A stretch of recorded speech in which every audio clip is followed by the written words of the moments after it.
আরেকজন দেন আপা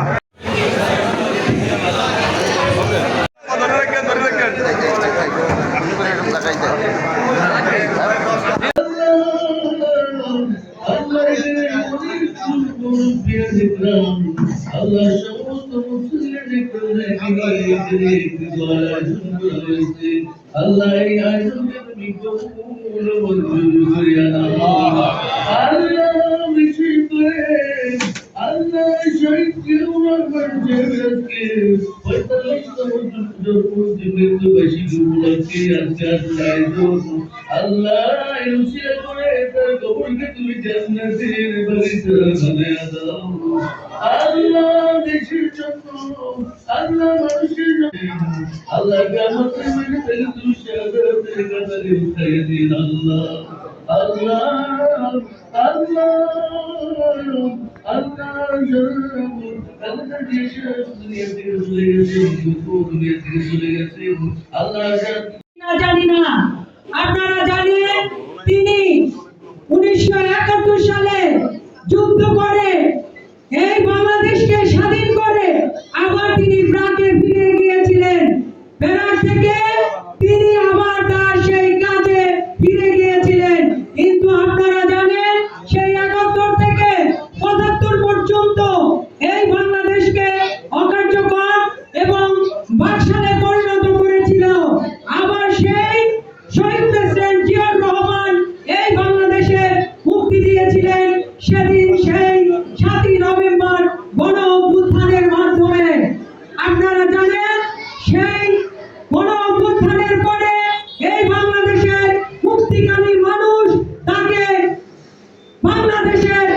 সর্বোচ্চ জায়গায় অধিষ্ঠিত করেছিলেন তিনি প্রেসিডেন্ট হয়েছিলেন আপনারা জানেন সেই বাংলাদেশ তখন একটি তলাবিহীন ঝুড়িতে পরিণত হয়েছিল সেই তলাবিহীন ঝুড়ি থেকে আধুনিক বাংলাদেশে তিনি রূপান্তরিত করেছিলেন আপনারা জানেন শহীদ প্রেসিডেন্ট জিয়াউর রহমানের তখন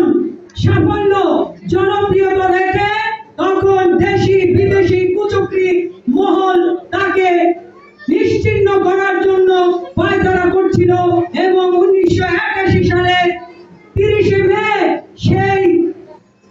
চট্টগ্রামে তাকে নির্মমভাবে হত্যা করে আপনারা জানেন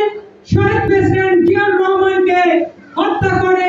এই বাংলাদেশের জাতীয়তাবাদী শক্তিকে নিশ্চিহ্ন করতে পারেনি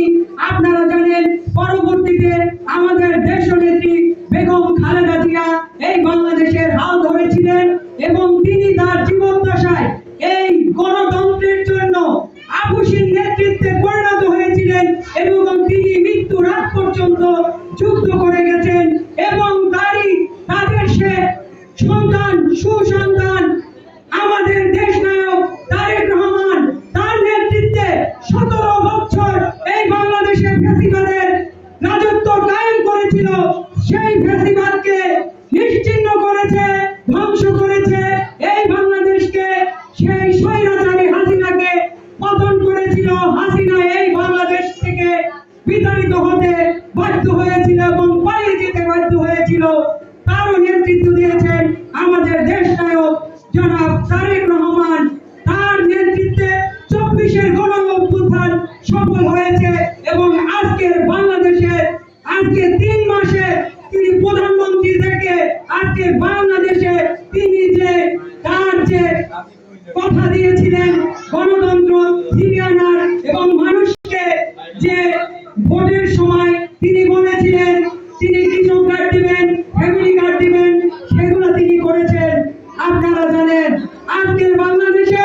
আমাদের প্রধানমন্ত্রী জনাব তারেক রহমান তিনি যে পথ দেখিয়েছেন আমরা আগামীতে তারই পথে নির্দেশিত হয়ে আমরা আগামীতে এগিয়ে যাব ইনশাআল্লাহ আপনাদেরকে আমি একটি কথা বলতে চাই এই বরিশালের মাটিতে আমি আন্দোলন সংগ্রাম করেছি জেল খেটেছি আমি এই পুলিশ লীগ আওয়ামী লীগের নির্যাতিত হয়ে আমার মেরুদণ্ড ভেঙেছিল আপনারা সবাই দেখেছেন আপনারা আমার পাশে ছিলেন আমি আগামীতেও চাই আপনারা আমার পাশে থাকবেন ইনশাআল্লাহ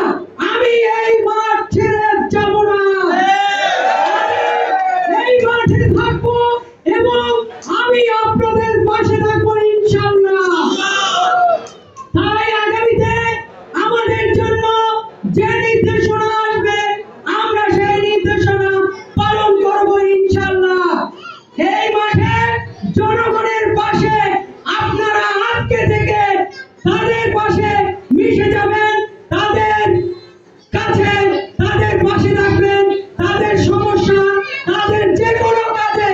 আপনারা সবাই পাশে থাকবেন ইনশাআল্লাহ। আমিও আপনাদের সাথে থাকবো। আমরা চাই গণতন্ত্রকে ফিরিয়ে আনার জন্য যে যুদ্ধ আমরা 17 বছর করেছি, আবারও সেই যদি যুদ্ধ করতে হয় ইনশাআল্লাহ এই মাঠে থেকে আমি যুদ্ধ করব। সবাইকে ধন্যবাদ জানিয়ে আজকে এই প্রোগ্রাম আপনারা সবাই সাফল্যমণ্ডিত করেছেন সেই আশাবাদ ব্যক্ত করে আমি আমার বক্তব্য শেষ করছি।